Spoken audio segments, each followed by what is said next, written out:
AE9 Hindi अध्याय 81 दिव्य युवती मेंगलू _2। जैसे ही दादी ने लोंग डांग से बात करना जारी रखा, उन्होंने चिढ़कर अपना सिर घुमाया और लिंग बिंग की ओर देखा जो नाराज था। लिंग बिंग ने बड़बड़ाते हुए कहा, माँ, मैं बहुत गुस्से में हूँ।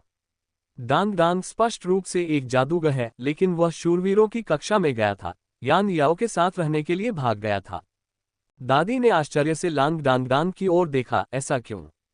लोंग डांग ने जल्दी से समझाया, दादी, मैं जादू और शूरवीरता में दोहरे करियर की राह पर हूँ। शिक्षिका ने सुझाव दिया है कि स्पिरिट फनेस अकादमी में प्रवेश लेने के बाद मुझे शूरवीरों की कक्षा में पढ़ना शुरू कर देना चाहिए। तीसरे वर्ष में स्नातक होने तक मैं शूरवीरों के पवित्र पर्वत से एक सवारी प्राप्त कर सकूंगा। उसके बाद मैं पेशे बदलने पर विचार कर सकता हूँ। बात तो सही है, लेकिन जादू और शूरवीरता दोनों ही बड़े पेशे हैं, क्या तुम दोनों को अपना सकती हो? स्पष्टीकरण सुनकर दादी को स्थिति समझ आ गई और उन्होंने अपनी छोटी बहन के मामले में दखल देना बंद कर दिया। लोंग डांग ने अपनी चाची की तरफ देखा, उसे उम्मीद नहीं थी कि वह स्पिरिट फनेस अकादमी में प्रथम श्रेणी के जादूगरों की मुख्य गुरु बनेंगी।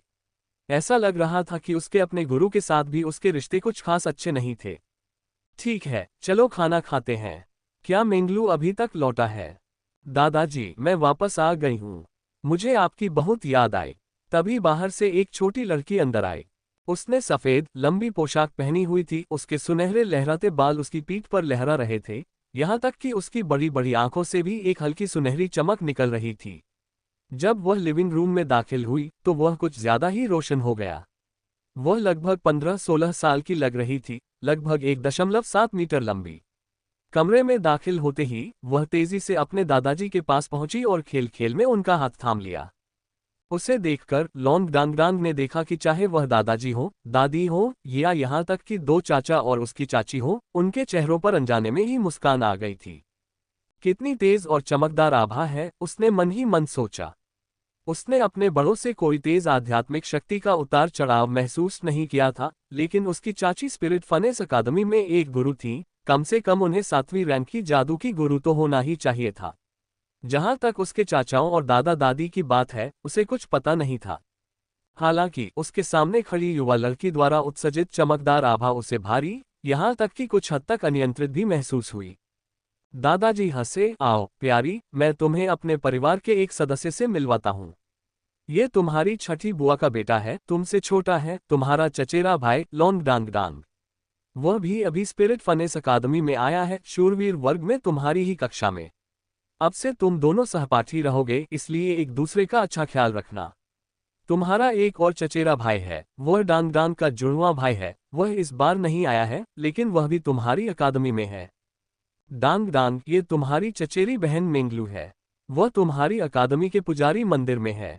दादाजी ने मुस्कुराते हुए कहा। मेंगलू, लिंग मेंगलू। लोंग डांग ने तुरंत अपने मन में आए नाम के साथ जवाब दिया, नमस्ते चचेरे भाई। मेरा नाम लोंग डांग है। freewebnovel.com। जब लिंग मेंगलू ने लोंग डांग की ओर देखा तो वह अचानक थोड़ी शर्मीली लग रही थी, उसकी निगाहें नर्म पड़ गईं और उसने अपना सिर थोड़ा नीचे कर लिया। नमस्ते चचेरे भाई। लिंग बिंग अपनी उदास अवस्था से उबरते हुए झुकी और बोली, डांग, मैंने सुना है कि तुम्हारी जन्मजात आंतरिक आध्यात्मिक शक्ति भी 90 है, क्या तुम चमक के चमत्कार हो? लिंग जू ने अपने परिवार के सदस्यों को पत्र लिखा था और उन्हें लोंग डांग और उसके भाई की सामान्य स्थिति के बारे में बताया था। हाँ, लोंग डांग ने सिर हिलाया। लिंग बिंग ने मुस्कुराते हुए कहा, तो फिर तुम्हें अपनी चचेरी बहन के साथ घुलना मिलना चाहिए।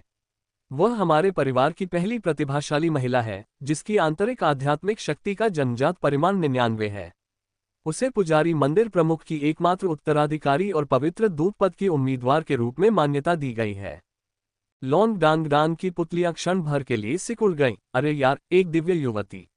उसकी अपनी चचेरी बहन तो वाकई प्रथम श्रेणी के पुजारियों की दिव्य युवती थी। दिव्य युवती मेंगलू। लिंग बिंग ने उसकी आंखों में बदलाव देखा और कहा, करो भी। तुमने इसके बारे में बस कुछ ही दिनों में सुना है। लोंग डांग ने हल्के से मुस्कुराते हुए कहा, देवी की प्रसिद्धि अकादमी को हिला देती है। मेंगलू ने सिर उठाकर उसकी तरफ देखा। उसके चेहरे पर एक शर्मीली मुस्कान तैर गई। वाह चचेरे भाई, क्या बात है। तुम्हारी जन्मजात आध्यात्मिक शक्ति, जिसकी परिमाण 90 है, भी असाधारण है। उसकी मधुर आवाज सुनकर लॉन्ग डांग डांग के दिल में एक अजीब सी अनुभूति हुई। उसका बोलने का अंदाज और लहजा उसे इतना जाना पहचाना क्यों लग रहा था। अंकल लिंग शुआंग ने कहा, डांग डांग, स्पिरिट फनेस अकादमी स्थानांतरित छात्रों को दाखिला देने के लिए बहुत उत्सुक नहीं है। अगर कोई तुम्हें परेशान करे तो अपनी चाची से बात करो। अगर कुछ भी काम ना आए तो तुम जादूगर वर्ग में जा सकते हो। लॉन्ग डांग डांग ने मुस्कुराते हुए जवाब दिया, चिंता मत कीजिए अंकल। मेरे सहपाठियों ने मेरा स्वागत किया है। अब मैं क्लास का लीडर हूँ। वह अपने पिता की प्रतिष्ठा बचाने आया था। लिंग परिवार ने कभी उसके पिता के बारे में नहीं पूछा और न ही उसके किसी चाचा ने कभी अपने दादा से मुलाकात की। इससे स्थिति के बारे में बहुत कुछ पता चलता है। ये शब्द सुनकर लिंग परिवार के सदस्य आश्चर्य व्यक्त किए बिना नहीं रह सके। वे सभी स्पिरिट फनेस अकादमी से भली भांति परिचित थे। वहां कक्षा का नेता बनने के लिए असाधारण शक्ति का प्रदर्शन करना आवश्यक था। यह कोई ऐसा काम नहीं था जो संबंधों से हासिल किया जा सके। लॉन्ग डांग डांग यहाँ केवल एक सप्ताह ही रहा था और पहले से ही कक्षा का नेता था। इसका केवल एक ही अर्थ हो सकता था, पूर्ण शक्ति। लिंग बिंग ने पलकें झपकाईं, वाह डांग डांग, तुम तो बहुत तेज हो। स्पिरिट फनेस प्रोविडेंटियल सिलेक्शन से ठीक पहले एक बड़ी परीक्षा है। क्या तुम नाइट्स क्लास 1 के लिए चीजें बदल दोगे? लॉन्ग डांग डांग ने विनम्रता से उत्तर दिया, प्रिय चाची, मैं अभी भी अकादमी से परिचित नहीं हूँ। मुझे आपके और मेरे चचेरे भाई के मार्गदर्शन की आवश्यकता होगी। उसकी बात सुनकर मेंगलू की आंखों में भी आश्चर्य झलक रहा था। उसे भी इस तरह की बातचीत में कुछ जाना पहचाना सा लगा। लिंग बिंग ने उत्सुकता से पूछा, आपके ट्यूटर 6 सिस्टर हैं जो 9वें स्थान पर हैं, वे कौन हैं? लांग डांग डांग ने सम्मानपूर्वक उत्तर दिया, वे शूरवीरों के पवित्र पर्वत के दिव्य शूरवीर हाई जिफेंग और जादुई मंदिर से जादुई देवता जितियानवु हैं। बूढ़े मास्टर लिंग की भौहें थोड़ी ऊपर उठी, लापरवाह शूरवीर और पवन का श्रोता। लॉन्ग डांग डांग ने अपना शरीर थोड़ा झुका लिया। वह अपने गुरुओं के उपनामों पर कोई टिप्पणी नहीं कर सका। बूढ़े मास्टर लिंग मुस्कुराए और बोले, ये दोनों लड़के युवा पीढ़ी के बीच काफी आशाजनक हैं, उनमें क्षमता है। वे 10-20 साल में पवित्र दूत के पद पर भी पहुंच सकते हैं। लॉन्ग डांग डांग चौंक गया। बूढ़े आदमी के शब्द किसी साधारण पेशेवर व्यक्ति की 9वीं रैंक के पेशेवर लोगों पर टिप्पणी नहीं थे। साफ तौर पर उनमें एक उच्च पदस्थ व्यक्ति का स्वर था जो युवा पीढ़ी का मूल्यांकन कर रहा था। उसकी मां ने कभी जिक्र ही नहीं किया कि दादाजी एक शक्तिशाली पेशेवर व्यक्ति थे। दादी ने मुस्कुराते हुए कहा, स्पिरिट फनेस प्रोविडेंटियल चयन स्पिरिट फनेस अकादमी का सबसे महत्वपूर्ण समारोह है। हालांकि तुम नए हो, तुम्हें इस अवसर का लाभ उठाना चाहिए। तुम जितनी ज्यादा स्पिरिट फनेस अवशोषित करोगे, तुम्हारे विलय की संभावना उतनी ही ज्यादा होगी और तुम्हारे पास ज्यादा विधियां होंगी। दादाजी ने भौहें चढ़ाईं, स्पिरिट भट्टी का मूल्य उसकी गुणवत्ता में है, मात्रा में नहीं। तुम्हें सबसे पहले अपनी मूल स्पिरिट भट्टी को पहचानना होगा। लॉन्ग डांग डांग ने उत्सुकता से पूछा, दादाजी, कोर स्पिरिट भट्टी क्या है? पुराने मास्टर लिंग ने कहा, यदि कोई पेशेवर आम लोगों से आगे निकलना चाहता है तो स्पिरिट भट्टी की शक्ति अपरिहार्य है। हर किसी के पास विभिन्न स्पिरिट भट्टियों के साथ विलय करने की संभावना है, लेकिन इसके लिए एक पदानुक्रम होना आवश्यक है। उस स्पिरिट भट्टी को चुनें जो आपको सबसे अधिक उपयुक्त लगे और आपके मूल के रूप में सबसे बड़ी मदद प्रदान करे। अन्य स्पिरिट भट्टियां या तो इसके साथ विलय कर लेती हैं या इसकी सहायता करती हैं, जिससे इसकी शक्ति अधिकतम हो जाती है। दादी ने कहा, तुम्हारे दादाजी सही कह रहे हैं, लेकिन यह मुश्किल है। एक अच्छी कोर स्पिरिट भट्टी ढूंढना आसान नहीं है, इसे हल्के में मत लेना। अलग अलग स्पिरिट भट्टियों की ऊपरी सीमाएं अलग अलग होती हैं। बेशक अगर आपको स्पिरिट फनेस अकादमी की 9 कोर विजडम स्पिरिट भट्टियों में से किसी एक से अनुमति मिल जाए तो वह एक उत्तम कोर भट्टी बन जाएगी। रिब्स शॉप, कोन कोन, एक क्षण के लिए इधर आओ। फादर हेप ने रसोई से लॉन्ग कोन कोन को बुलाने के लिए पुकारा। एक व्यस्त दिन के बाद लॉन्ग कोन कोन ने हाल ही में हेपबेन को दुकान के सामने की सफाई में मदद की थी। पीछे के रसोई घर में जाते हुए लॉन्ग कोन कोन प्रसन्नतापूर्वक पूछता है, बॉस क्या हो रहा है? फादर हेप मुस्कुराते हुए कहते हैं, आज तुमने अच्छा किया, मुझे लगता है तुम्हारा परिवीक्षा काल समाप्त हो गया है। तुम मेरी उम्मीद से भी बेहतर हो। मैंने तुम्हारा वेतन बढ़ाकर 60 तांबे के सिक्के प्रतिदिन करने का फैसला किया है। ये रहा आज का तुम्हारा वेतन। बोलते हुए वह लॉन्ग कोन कोन की ओर एक छोटा सा कपड़े का थैला बढ़ाते हैं। दरअसल जब से लॉन्ग कोन कोन आया था, घर के पीछे हो या आगे, सब कुछ बहुत आसान हो गया था। लॉन कोन कॉन दोनों के बीच उछल कूद में व्यस्त रहता था, हमेशा खिलखिलाकर मुस्कुराता रहता था। वह सुंदर भी था, जिससे फादर हैप और उनकी बेटी दोनों की आंखें और मन प्रसन्न हो जाता था। उस दिन उन्होंने काफी पैसे भी कमाए थे, जिससे फादर हैप का मूड अच्छा हो गया था। धन्यवाद बॉस। लॉन कोन कोन पैसों की बोरी अपनी छाती में रख लेता है। फादर हैप ने संतोषपूर्वक सिर हिलाते हुए कहा, यदि और कुछ ना हो तो आप जल्दी घर जा सकते हैं। ठीक है तो। रेस्तरां के सामने लौटते हुए लॉन कोन कोन ने हैप बेन को कुर्सियां लगाते हुए देखा। वह जल्दी से उनके पास गया। मुझे जाने दो, मुझे जाने दो। हम तुम्हें इतना भारी काम कैसे करने दे सकते हैं? हैप बेन हंसते हुए कहते हैं, मैं इतना असहाय नहीं हूं। आह। लॉन कोन कोन आह भरता है। हैप बेन ने शून्य भाव से देखा। क्या हुआ? मेरे पिताजी ने तुमसे क्या कहा? लॉन कोन कोन निराशा का नाटक करते हुए कहता है, बॉस को लगता है कि मैं अच्छा काम नहीं कर रहा हूं। शायद अब उसे मेरी जरूरत नहीं है। क्या यह मुमकिन नहीं है? तुम बहुत अच्छा काम कर रही हो। हैप बेन तुरंत चिंतित हो जाती है, उसका पीला चेहरा तुरंत गुलाबी हो जाता है। मैं उससे बात करती हूँ। ये कहकर वह दुकान के पीछे की ओर चल पड़ती है। लॉन कोन कोन ने जल्दी से उसे पकड़ लिया और हंसते हुए कहा, क्या तुम मेरे बारे में चिंतित हो? मुझे जाते हुए नहीं देख सकती। मैं तो बस मजाक कर रहा था। बॉस ने तो बस मेरी तारीफ की और मुझे वेतन भी बढ़ा दिया। हैप बेन एक पल के लिए अचंभित रह जाता है। अगले ही पल वह उसके कंधे पर थप्पड़ मारने से खुद को नहीं रोक पाती। तुम बहुत परेशान करने वाले हो। जल्दी करो और चले जाओ, तुम्हारी परवाह किसे है? हे तो मैं पहले काम से छुट्टी ले लूंगा। कल सुबह मिलूंगा। अलविदा देवी, शुभ रात्रि देवी। लॉन कोन कोन ने उसे एक चुंबन दिया। उसके बनावटी गुस्से का इंतजार किए बिना मुड़कर भाग गया। उसके पीछे हटते हुए स्वरूप को देखकर हैप बेन अपनी हंसी रोक नहीं सका। वह बहुत परेशान करने वाला है। लॉन कोन कोन सीधे मंदिर मुख्यालय वापस गया, ना ये द्वारा दिया गया बैज लेकर, और तुरंत अपने शिक्षक के निवास पर चला गया। जब वह वापस लौटा तो ना ये अपने कमरे में किताब पढ़ रही थी। तुम अभी अभी वापस आ रहे हो? आज मैं अपने दादा दादी से मिलने गया था। वे इतने उत्साहित थे कि मुझे कल फिर जाना पड़ सकता है। लॉन कोन कोन ने बड़ी मुस्कान के साथ जवाब दिया, गुरुजी, मैं अभी साधना शुरू करूंगा, मैं देर नहीं करूंगा। उसकी दुर्लभ पहल को देखकर ना ये मुस्कुराया। ठीक है, साधना कक्ष में आओ, आज हमें तुम्हारी आध्यात्मिक शक्ति को चौथे स्तर तक ले जाना है। आह गुरुजी, क्या आपका शरीर इसे संभाल सकता है? लॉन कोन कोन आश्चर्यचकित था। ना ये ने उत्तर दिया, आखिरकार मैं 9वीं रैंक की हूँ, मैं इतनी कमजोर नहीं हूँ। स्पिरिट फनेस प्रोविडेंशियल चयन समारोह जल्द ही होने वाला है। उससे पहले आपको जितना हो सके उतना सुधार करना होगा। आपके अवसर उतने ही बेहतर होंगे। स्पिरिट फनेस अकादमी में भी आपके कौशल अभी भी सबसे निचले स्तर पर हैं। हालांकि एलिमेंटल वोटेक्स स्पिरिट फनेस बहुत खास है। ये कहना मुश्किल है कि स्पिरिट फनेस प्रोविडेंशियल चयन के दौरान ये कितनी मदद करेगी। शक्ति अभी भी महत्वपूर्ण है। सप्ताहांत तेजी से बीत गया। 2 दिन पलक झपकते ही आ गए और चले गए। लॉन डांग डांग और लॉन कोन कोन भाइयों के लिए ये सप्ताहांत निश्चित रूप से बेहद संतोषजनक रहा। लॉन डांग डांग ने अपना ज्यादातर समय इन दोनों शिक्षकों से सीखने में बिताया, जबकि हाई जिफेन को एक अतिरिक्त शाम मिली। अगले हफ्ते वे फिर से बदलेंगे। इसके विपरीत लॉन कोन कोन दिन में अपनी देवी के लिए काम करता और रात में लगन से साधना करता। अपने गुरु को लगातार 2 दिनों तक उस पर आर्केंजेल के आलिंगन का प्रयोग करने के लिए इतनी मेहनत करते देखकर उसे ढिलाई बरतने में सचमुच शर्मिंदगी महसूस हुई। इसके अलावा वह स्पिरिट फनेस अकादमी में भी रहना चाहता था और पवित्र नगर में अपनी देवी के पास रहना चाहता था। तो जब नया हफ्ता शुरू हुआ तो नाइट्स क्लास 1 के सहपाठियों ने देखा कि लॉन डांग डांग और लॉन कोन कोन दोनों ही पीले और निस्तेज दिख रहे थे। एक की आंखों के नीचे काले घेरे थे और चेहरे पर कुछ खालीपन था। दोनों ही बेहद थके हुए लग रहे थे। नाश्ते के दौरान जियान म्यू खुद को ये पूछने से नहीं रोक सका, तुम दोनों को क्या हुआ?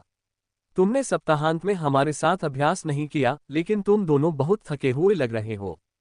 लॉन कोन कोन ने जवाब देने से खुद को नहीं रोका, हम बेकार नहीं बैठे हैं। हम सचमुच थक गए हैं। लॉन डांग डांग ने सिर हिलाया, हम कुछ नए कौशल का अभ्यास कर रहे हैं, ये काफी थका देने वाला है। सबका एक्सप्लोसिव बर्स्ट अभ्यास कैसा चल रहा है? उसका सवाल सुनकर जियान म्यू का उत्साह तुरंत बढ़ गया। हम में से ज्यादातर लोग इसे समझ चुके हैं। हमें 1 और हफ्ता दीजिए, हम सब इसका इस्तेमाल कर पाएंगे। बस बात यह है कि हम सब इसमें बराबर कुशल नहीं हैं। लेकिन यह जरूर है कि हमारी आगे बढ़ने की क्षमता में काफी सुधार हुआ है। हमें सचमुच तुम्हारा शुक्रिया अदा करना चाहिए, डांग डांग। लॉन्ग डांग डांग मुस्कुराया, मुझे मदद करके खुशी होगी। आइए हम सब मिलकर इसी हफ्ते पवित्र तलवार को विस्फोट अवस्था में लाने का प्रयास करें। अगर हम पवित्र तलवार को सक्रिय कर सकें तो आगामी आकलनों को संभालना बहुत आसान हो जाएगा। शूरवीर वर्ग 1 की मुख्य प्रशिक्षक यान याओ स्पष्टतः इसी निष्कर्ष पर पहुंची थी। इसलिए सीखने और साधना के अगले दिनों में उन्होंने व्यक्तिगत रूप से सभी को पवित्र तलवार के अभ्यास में मार्गदर्शन किया। यह कोई आसान काम नहीं था। हालांकि विस्फोट से शूरवीर की आध्यात्मिक शक्ति तुरंत प्रस्फुटित हो जाती है, लेकिन अपनी क्षमता से ज्यादा शक्ति को नियंत्रित करना आसान नहीं होता। हालांकि सभी लोग वाकई में कुलीन हैं, फिर भी इतने कम समय में पवित्र तलवार के साथ विस्फोट का इस्तेमाल करना सीखना बेहद चुनौतीपूर्ण है। वे बस अपने कठिन अभ्यास में लगे रह सकते हैं। लॉन्ग डांग डांग ने अपना अधिकांश समय ध्यान करने, अपनी आध्यात्मिक शक्ति को उन्नत करने और हाई जिफेंग द्वारा प्रदान किए गए नए कौशल को विकसित करने में बिताया। हाई जिफेंग के अनुसार ये कौशल न केवल उनकी क्षमताओं का मूल है, बल्कि शूरवीर आत्मा का सबसे महत्वपूर्ण अवतार भी है। लॉन्ग कोन के लिए तो और भी मुश्किल था। हालांकि उसे विस्फोट नहीं मिला था और पवित्र तलवार तो और भी दूर की कोड़ी थी, फिर भी लॉन्ग डांग डांग उसे हर दिन कड़ी मेहनत करने पर मजबूर करता था। उसकी जिंदगी और भी मुश्किल नहीं हो सकती थी। फिर भी नतीजे बेशक देखने लायक थे। वह संतुष्टिदायक सप्ताह शीघ्र ही समाप्त हो गया। लॉन्ग डांग डांग, क्या तुम इस सप्ताहांत अपने दादा दादी से मिलने जा रहे हो? लॉन्ग कोन ने पूछा। लॉन्ग डांग डांग ने अपना सिर हिलाया, नहीं, आत्मा भट्टी दैवी चयन आ रहा है। मुझे अपनी साधना पर ध्यान केंद्रित करने की जरूरत है। युद्ध के बीच में अपनी धार तेज करने का समय आ गया है। मैंने अपने दादा दादी को बता दिया है कि मैं आत्मा भट्टी दैवी चयन के बाद उनसे मिलने जाऊंगा। तुम्हें मेरे साथ आना होगा, समझे? ओह, हम इस पर बाद में चर्चा करेंगे। इस सप्ताहांत अपने प्रशिक्षण पर ध्यान केंद्रित करो। मैं अपने कामों में व्यस्त रहूंगा, लॉन्ग कोन ने उत्तर दिया। मूल्यांकन लगभग आ गया है, क्या तुम इस सप्ताहांत कोई प्रयास नहीं करोगे? क्या तुम फिर से रिब रेस्टोरेंट जा रहे हो? लॉन्ग डांग डांग ने भौहें चढ़ाईं। लॉन्ग कोन मुस्कुराया, तुम्हें समझ नहीं आ रहा, यही मेरी प्रेरणा है। अगर तुम मुझे जाने नहीं दोगे तो मैं सचमुच ढीला पड़ जाऊंगा। जैसी तुम्हारी मर्जी, लेकिन जब हम स्कूल में हो तो ढिलाई मत बरतना। इन 2 हफ्तों में लॉन्ग कोन वाकई पहले से कहीं ज्यादा मेहनती हो गया था। अपनी शिकायतों के बावजूद वह काफी तरक्की कर रहा था। इस प्रकार शनिवार की सुबह हैबेन ने लॉन्ग कोन को फिर से देखा। देवी, आप और भी खूबसूरत होती जा रही हैं। क्या आज काम के बाद आपके पास खाली समय है? क्या मैं आपको रात के खाने पर बुला सकता हूँ? लॉन्ग कोन ने हैबेन के कान में मजाकिया अंदाज में फुसफुसाया। हैबेन ने उसकी ओर आंखें घुमाते हुए कहा, जाओ अपना काम करो। जरूर, मैं पसलियां काटने जा रहा हूँ। ये कहकर वह रसोई की ओर चल पड़ा। अगर वह फादर हैब की पसलियां पकाने में पहले ही मदद कर देता तो वह आगे खड़ी देवी के साथ रह सकता था। लॉन्ग कोन के लिए यह एक सुखद सप्ताहांत था। दिन में काम, शाम को अपने शिक्षक के घर प्रशिक्षण। यह एक संतोषजनक समय था। उसका पहला मूल्यांकन जल्द ही होने वाला था। सोमवार को जब नाइट्स क्लास 1 के छात्र कक्षा में दाखिल हुए तो यान याओ पहले से ही वहां मौजूद थे। जब सभी पहुंच गए तो यान याओ ने घोषणा की, मूल्यांकन का समय आ गया है। मैं यह नहीं पूछूंगा कि आपने तैयारी की है या नहीं। मूल्यांकन के दौरान अपना सर्वश्रेष्ठ दें। बस अपना सर्वश्रेष्ठ दें और कोई पछतावा न छोड़े। यह मूल्यांकन 2 हफ्तों में होने वाले आत्मा भट्टी के ईश्वरीय चयन अनुष्ठान से जुड़ा है और आप कह सकते हैं कि यह आपका भविष्य तय करता है। मुझे विश्वास है कि आप सभी इसका महत्व समझते हैं। सभी लोग खड़े हो जाएं और मेरे साथ स्कूल व्यापी बैठक में शामिल हों। लॉन्ग डांग डांग और लॉन्ग कोन के स्पिरिट फनेस अकादमी में आने के बाद ये पहली स्कूल व्यापी बैठक थी। शिक्षकों ने कक्षाओं से बाहर निकलकर स्पिरिट फनेस अकादमी के केंद्र में स्थित चौक की ओर बच्चों को निर्देशित किया। चौक ज्यादा बड़ा नहीं था, शायद अकादमी में छात्रों की सीमित संख्या के कारण। कुल 6 कक्षाएं थीं, प्रत्येक कक्षा को 6 वर्गों में बांटा गया था और प्रत्येक कक्षा में 10 छात्र थे। नाइट्स क्लास 1 की कक्षा एक अपवाद थी, जहां छात्रों की संख्या थोड़ी ज्यादा थी। लगभग 300 छात्र थे और कुल संख्या 400 से भी कम थी। उन्हें उनके ग्रेड के क्रम में चौक पर इकट्ठा किया गया था। लॉन्ग डांग डांग ने देखा कि पहली, दूसरी और तीसरी कक्षा में कक्षाओं के बीच स्पष्ट विभाजन था। शूरवीर शूरवीरों के साथ थे, जादूगर जादूगरों के साथ थे। हालांकि उच्च कक्षाओं में ऐसा नहीं था। अलग अलग वर्दी बैच से यह स्पष्ट था कि विभिन्न व्यवसायों के छात्र एक साथ मिले हुए थे। कक्षा 1 में ही उन्होंने कई शीर्ष प्रतिभाओं को पहचान लिया, जिनमें उनका चचेरा भाई भी शामिल था।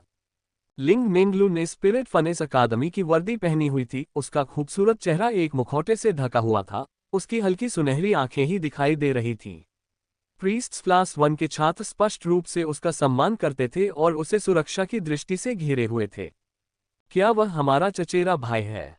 लॉन्ग कोनकोंग ने लॉन्ग डांगडांग को धक्का दिया और धीमी आवाज में पूछा।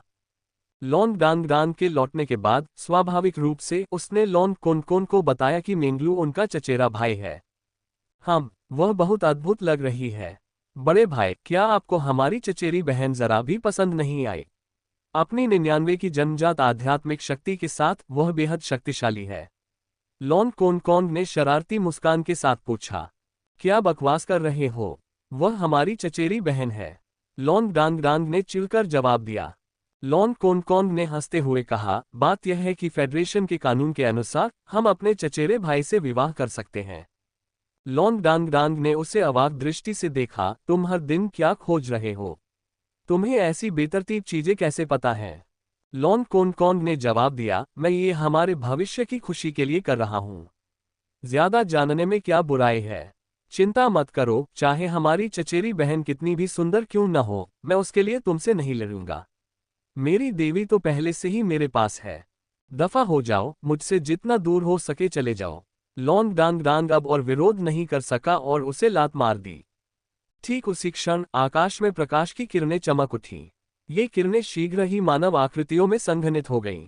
लॉन्ग डांगडांग और लॉन्ग कोनकोंग ने सिर्फ स्कूल के निदेशक यू युनकियोन को पहचाना, जो किनारे पर खड़े थे। वे बाकियों को नहीं जानते थे।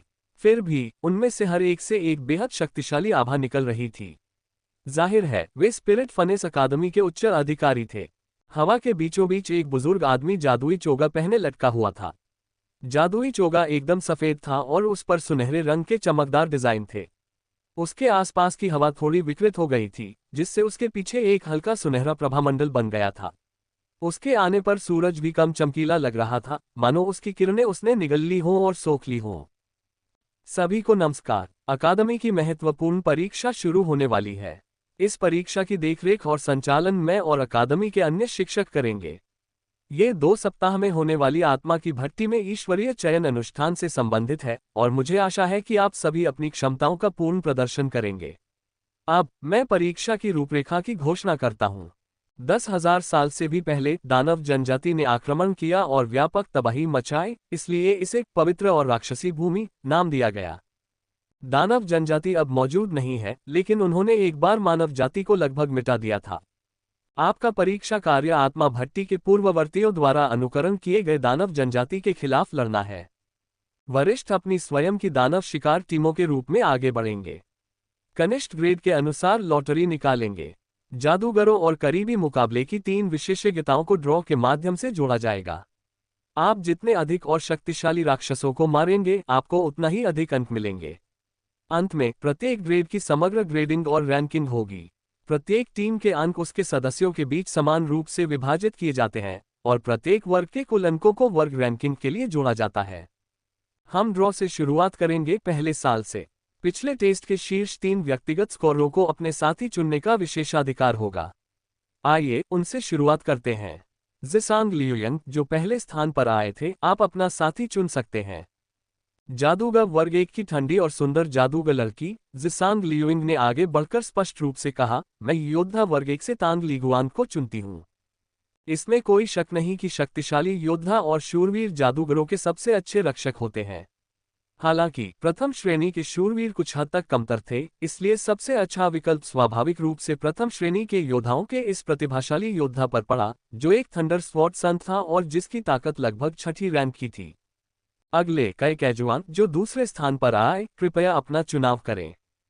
कई कैजुआन मुस्कुराते हुए बाहर निकली। उसकी नज़र पहले साल के क्लोज कॉम्बैट 3 स्पेशलाइजेशन वाले खिलाड़ी की तरफ गई। ज्यादा कुछ नहीं है, मैं चुयू को चुनूंगी।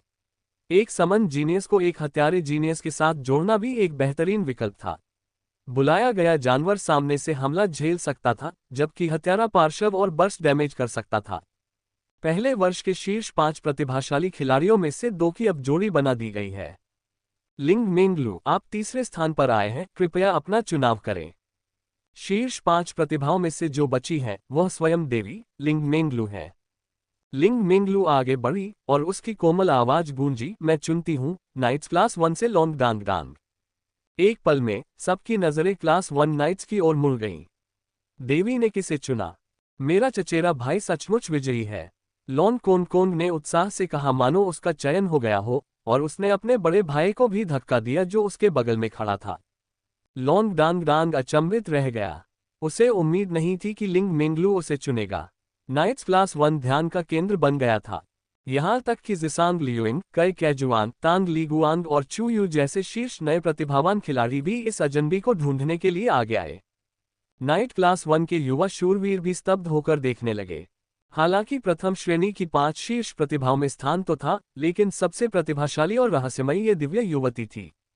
ये व्यापक रूप से स्वीकार किया गया था कि जब तक वह सामान्य रूप से विकसित होती रहेगी, भविष्य में वह निश्चित रूप से पवित्र दूत के पद पर प्रवेश करेगी। यह मूल्यांकन अभी भी रूढ़िवादी माना जाता था।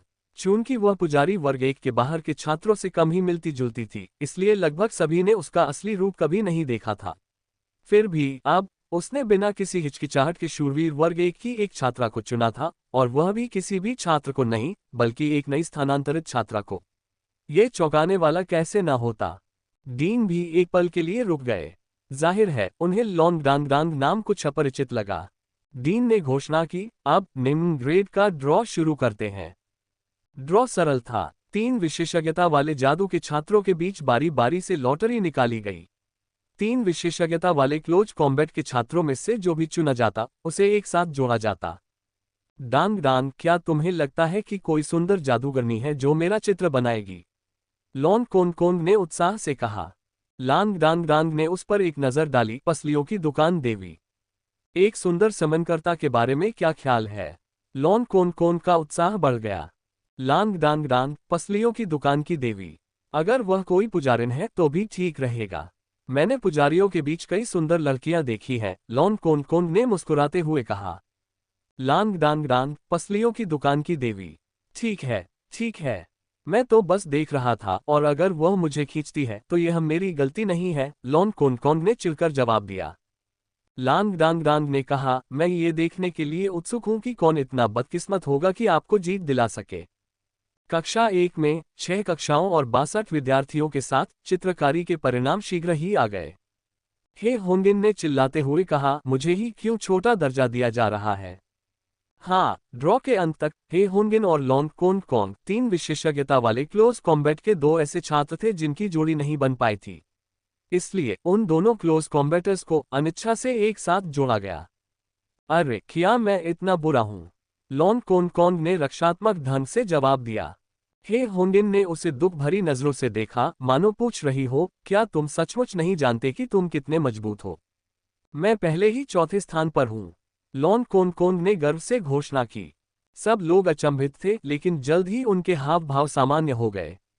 तो क्या हुआ अगर वह चौथे दर्जे का है? चौथे दर्जे पर आध्यात्मिक शक्ति 500 हो सकती है, या उसी दर्जे पर 1990। ये दोनों स्तर एक दूसरे के आसपास भी नहीं थे। खैर, ड्रॉ तो हो ही गया था और अब उसमें कोई बदलाव नहीं हो सकता था। दूसरी और तीसरी कक्षा के बच्चों के ड्रॉ भी क्रमवार पूरे हो चुके थे। परीक्षण शुरू होने वाला है। निचले स्तर पर जोड़े बनाएं। परीक्षण के दौरान जब आपको आगे बढ़ने में असमर्थ पाया जाएगा, तो आपको वापस टेलीपोर्ट कर दिया जाएगा, जो आपके परीक्षण के अंत का संकेत होगा और आपके अंक निर्धारित करेगा। इसलिए आशा है कि आप लंबे समय तक टिके रहेंगे और दानव जनजाति के और सदस्यों को हरा पाएंगे, डीन ने घोषणा की। डीन के शब्दों के अनुसार सीनियर छात्रों की तरफ से कोई बदलाव नहीं आया, क्योंकि वे सभी 6-6 की टीमों में थे। हालांकि निचले स्तर के छात्रों ने तुरंत कार्रवाई शुरू कर दी और ड्रॉ में से अपने अपने चुने हुए साथियों के साथ जोड़ी बना ली। बेशक सबसे ज्यादा ध्यान खींचने वाली दिव्य युवती मेंगलू थी। वह लांग डांग डांग के पास आकर बिल्कुल बेफिक्र होकर उसके बगल में खड़ी हो गई। हे होंगयिन के बगल में खड़े लॉन कोन कोन को देखते हुए लिंग मेंगलू ने धीरे से पूछा, क्या यह आपका छोटा भाई है? हाँ, मुझे चुनने के लिए धन्यवाद चचेरे भाई, लोंग डांग डांग ने मुस्कुराते हुए उत्तर दिया। लिंग मिंगलू ने कहा, दरअसल मेरे दादाजी ने मुझे आज के परीक्षण के लिए तुम्हें चुनने के लिए कहा था ताकि वे मेरे माध्यम से तुम्हारी क्षमताओं का आकलन कर सकें। लेकिन मैं तुम्हें इसलिए भी चुनना चाहता था क्योंकि मैं निकट युद्ध शाखा के किसी भी व्यक्ति को नहीं जानता, और आखिरकार हम रिश्तेदार हैं। चचेरे भाई डांग डांग, तुम्हें मेरी रक्षा करनी होगी, ठीक है? लांग डांग डांग ने हंसते हुए कहा, मेरी चचेरी बहन एक दिव्य युवती है, तुम्हें मेरी रक्षा करनी चाहिए। दोनों ने एक ही पल एक दूसरे को देखा, दोनों की आंखों में आश्चर्य की झलक थी। उस पल दोनों को समझ आ गया कि उन्हें एक दूसरे से इतना अपनापन क्यों महसूस हो रहा था। ऐसा लग रहा था कि उनके किरदार कुछ कुछ एक जैसे थे। जो लोग उनकी स्थिति से अनजान थे वे उनकी बातचीत देखकर हैरान रह गए। ऐसा लग रहा था कि वे बातचीत में खूब मजा ले रहे थे। सब लोग तैयार हो जाओ। स्पिरिट फनेस अकादमी के उच्च अधिकारी आकाश से उतरकर जमीन पर आ गए। सभी ने तुरंत ध्यान केंद्रित कर लिया, उनकी आंखें सख्त हो गईं। मैं झो शुइक्सी हूँ, स्पिरिट फनेस अकादमी का 51वां डीन, और मैं आज यहाँ उपस्थित बुद्धिमान लोगों को सादर आमंत्रित करता हूँ। वृद्ध डीन ने ऊंची आवाज में घोषणा की, जिससे पूरी अकादमी गूंज उठी। हवा में हल्का कंपन महसूस किया जा सकता था। लोंग डांग डांग ने ध्यान केंद्रित किया और तुरंत महसूस किया कि हवा तात्विक ऊर्जा से भारी होती जा रही थी। ऐसा लग रहा था मानो पूरी स्पिरिट फनेस अकादमी ऊपर उठ रही हो। अगले ही पल आसमान बदलने लगा। आसमान में रोशनी के रंग घूमने लगे और अजीबोगरीब रोशनियों के 9 समूह इकट्ठा होने लगे। स्पिरिट फनेस अकादमी के अलग अलग हिस्सों से 9 प्रकाश पुंज उठे, और जैसे ही वे आसमान में मौजूद 9 रोशनियों के समूहों में विलीन हुए, हवा में तत्वों का उतार चढ़ाव 10 गुना बढ़ गया, जिससे हवा घनी लगने लगी। सबसे गहरी अनुभूति लोंग कोन को हुई, क्योंकि हवा में बढ़ती ऊर्जा के साथ उसकी एलिमेंटल वोटेक्स स्पिरिट फनेस ने स्वतंत्र रूप से प्रतिक्रिया दी और हवा में मौजूद एलिमेंटल ऊर्जा को तेजी से अपने अंदर समाहित करना शुरू कर दिया। लोंग कोन को लगा कि इस ऊर्जा को अवशोषित करने की उसकी गति उसके गुरु द्वारा उसे दिए गए आर्केंजल एम्ब्रेस से भी मेल खा सकती है। आकाश में 9 अलौकिक ज्योतियां धीरे धीरे ठोस होती गईं और धुंधली सी 9 विशाल आत्मा भट्टियां दिखाई देने लगीं। हर आत्मा भट्टी भव्य दिख रही थी, एक तेज और दीप्तिमान चमक बिखेर रही थी, और उन पर प्रकाश के कई पैटर्न तेजी से चमक रहे थे। सबसे अनोखी बात यह थी कि हर स्पिरिट भट्टी के ऊपर एक आकृति तैर रही थी जो किसी इंसान से थोड़ी बहुत मिलती जुलती थी, नर नारी, लंबा नाटा। हालांकि ये सभी बस झिलमिलाती हुई प्रेत आकृति थीं, फिर भी बेहद प्रभावशाली थीं। निस्संदेह यही वह आधार थे जिन पर स्पिरिट फनेस अकादमी की स्थापना हुई थी, और ये 9 बुद्धि स्पिरिट फनेस थे जिन्हें पवित्र और राक्षसी भूमि पर सबसे शक्तिशाली माना जाता है। ये वही ऋषि थे जिनका उल्लेख डीन ने किया था।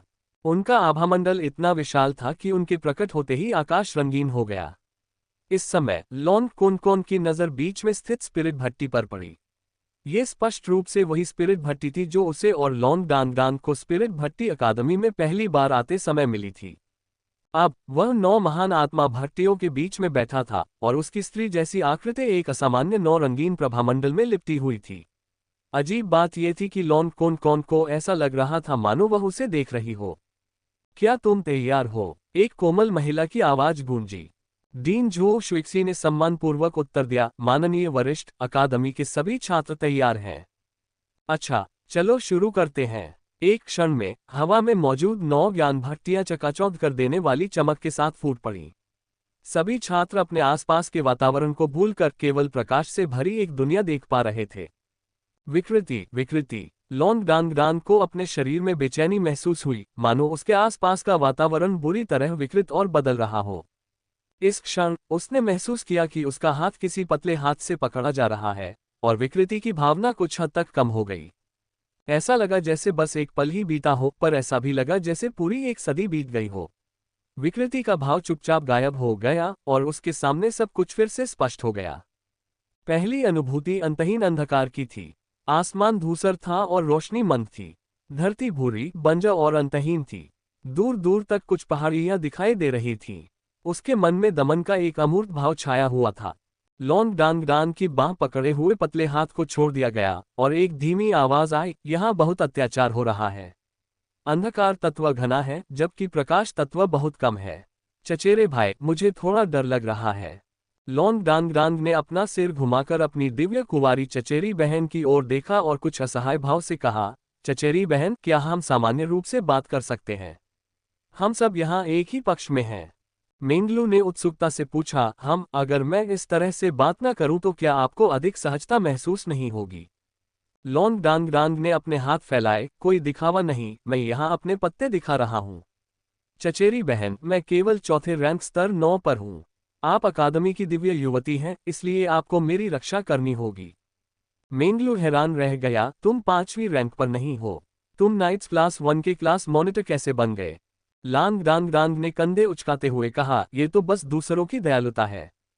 जैसे ही मेंगलू कुछ कहने वाली थी, उसकी आंखें अचानक सिकुड़ गईं और उसने अपना सिर एक दिशा में घुमाया। दुश्मन आ रहा है। हाँ, दुश्मन आ रहा है। दूर से काली आकृतियों का एक समूह तेजी से उनकी ओर बढ़ रहा था। वे प्रार्थना करने वाले मेंटिस जैसे दिखने वाले राक्षस थे, लगभग 100 की संख्या में। उनमें से प्रत्येक लगभग 2 मीटर लंबा था और उनके अगले पैर दरांती जितने विशाल थे। वे खतरनाक गति से आगे बढ़ रहे थे और सीधे उनकी ओर झपट रहे थे।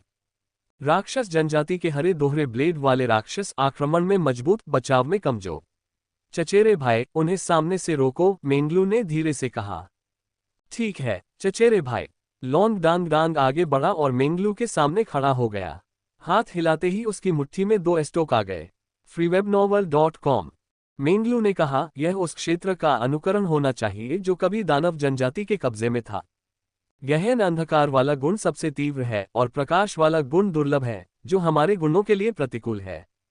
यह आकलन संभवतः दानव जनजाति के निरंतर हमलों को सहने के बारे में है। हम जितनी देर टिके रहेंगे और जितने अधिक दानवों को मारेंगे, हमारा स्कोर उतना ही अधिक होगा। प्रकाश वाला गुण दानव जनजाति पर एक महत्वपूर्ण निरोधक प्रभाव डालता है। हरे दोहरे ब्लेड वाले दानवों की यह पहली लहर बहुत शक्तिशाली नहीं है। यदि आप उन सभी को रोक सकते हैं, तो ये हमें कुछ समय देगा। मैं अधिक प्रकाश तत्वों को अवशोषित करने के लिए एक सरणी संरचना स्थापित करने का प्रयास करूंगा, जिससे हमें आगे की लड़ाइयों के लिए सहायता मिलेगी। मैं कोशिश करूंगा, लॉन्ग डांग डांग ने कहा। वाह, अब तो यह आप पर निर्भर है, मेंगलू ने मुस्कुराते हुए कहा। वह बात कर ही रही थी कि उसके हाथ में एक सुनहरा जादुई डंडा चमकता हुआ दिखाई दिया। डंडे के स्पर्श से जमीन पर सोने की एक चमक फैल गई। लॉन्ग डांग डांग ने उसकी गंभीर निगाहों को देखा, मानो उसे हरे दोहरे ब्लेड वाले राक्षसों के हमले की जरा भी चिंता न हो, और वह मन ही मन उसकी प्रशंसा करने से खुद को रोक न सका। क्या यह उस पर पूरे भरोसे का प्रतीक था? इसलिए उसे अपने चचेरे भाई का भरोसा नहीं तोड़ना चाहिए। जैसे ही उसने अपनी उंगली पर स्पेस रिंग को सक्रिय किया, उसके हाथों में एक जादुई छड़ी प्रकट हुई। उसकी आंखें तुरंत हरे रंग की हो गईं। मेंगलू ने उसमें कुछ अलग देखा और सहज ही ऊपर देखा। जादू और तलवारबाजी दोनों में माहिर लॉन्ग डांग डांग को जादुई छड़ी पकड़े देखकर उसे यह बात याद आ गई। छड़ी के एक झटके के साथ उसकी नोक से हरी रोशनी की एक धार निकली। शुरुआत में ये तेज नहीं लगी, लेकिन छड़ी से बाहर निकलते ही तेजी से बड़ी होती गई और हवा के ब्लेड में बदल गई। 5 मीटर उड़ने के बाद वे अचानक तेज हो गए और 30 मीटर की दूरी पर मौजूद हरे रंग के दोहरे ब्लेड वाले दानवों के समूह की ओर तेजी से बढ़ते हुए एक तेज चीख पैदा की। पहला राक्षस पवन धार के संपर्क में आने के बाद भी आगे बढ़ता रहा, जो बाद में गायब हो गया।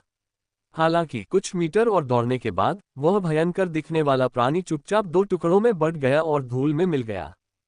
पवन ब्लेड संवेदनशील प्रतीत हो रहे थे, जो हरे रंग के दोहरे ब्लेड वाले प्रत्येक राक्षस के शरीर को सटीकता से चीर रहे थे, तथा 20 मीटर की दूरी से इन खतरनाक प्राणियों को प्रभावी ढंग से नष्ट कर रहे थे।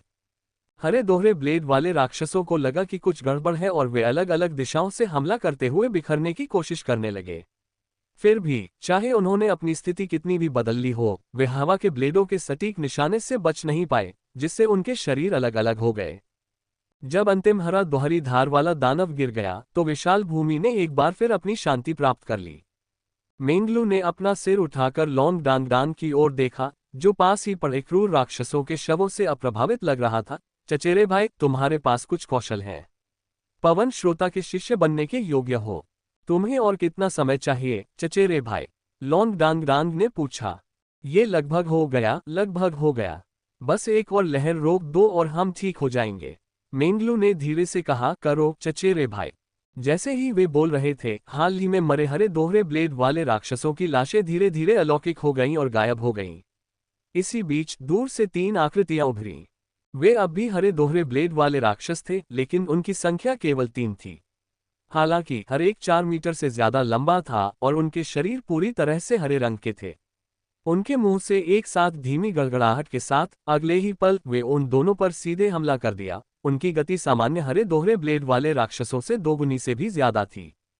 चचेरे भाई, सावधान रहना, ये जैड हरे रंग के दोहरे ब्लेड वाले राक्षस हैं। इनमें से हर एक 5वीं रैंक के शक्तिशाली विशेषज्ञ के बराबर है।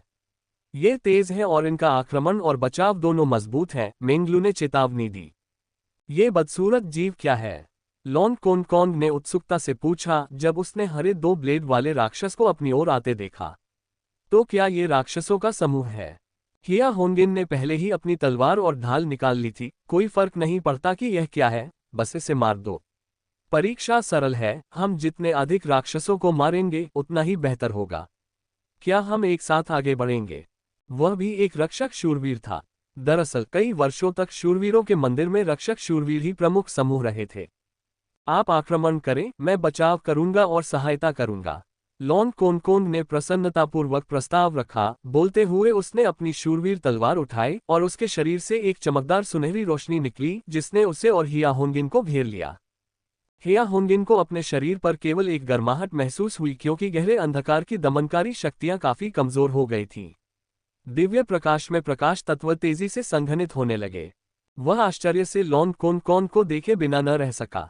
ऐसे क्षेत्रों में जहां यह उस समय का अनुकरण करता था जब राक्षस जनजाति का कब्जा था, गहन अंधकार का गुण प्रबल था।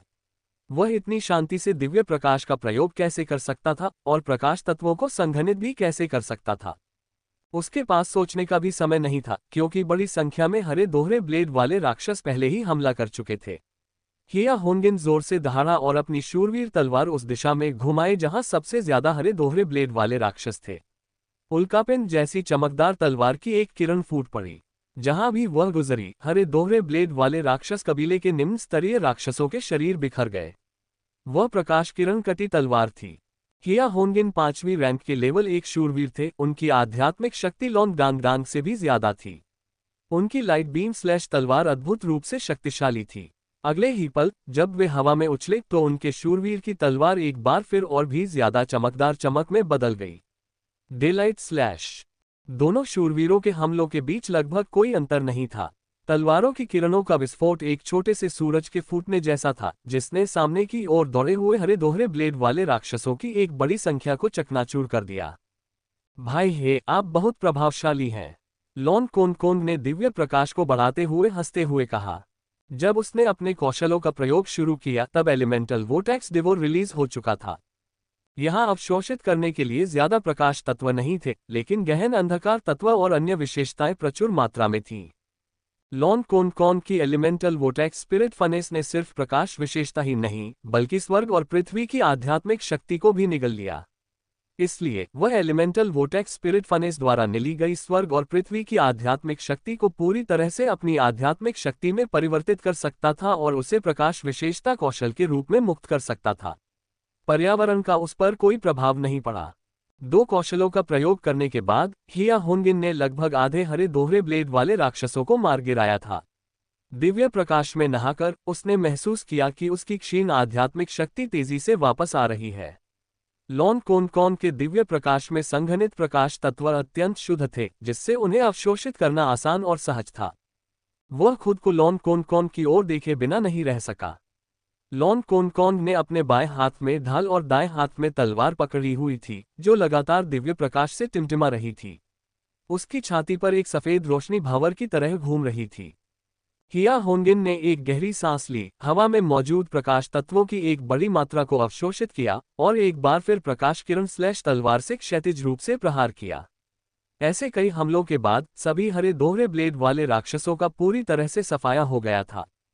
कोनकोंग, तुम्हारा दिव्य प्रकाश कुछ हद तक असाधारण है, हिया होंगिन ने कहा और लॉन कोनकोंग को अंगूठा दिखाते हुए उसकी आध्यात्मिक शक्ति को बहाल करने के लिए प्रकाश तत्वों को शीघ्रता से अवशोषित कर लिया।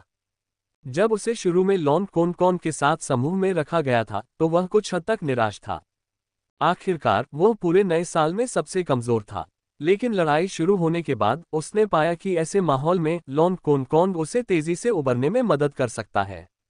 सिर्फ इसी वजह से वह किसी चौथे दर्जे के पुजारी से कम दुर्जय नहीं होना चाहिए।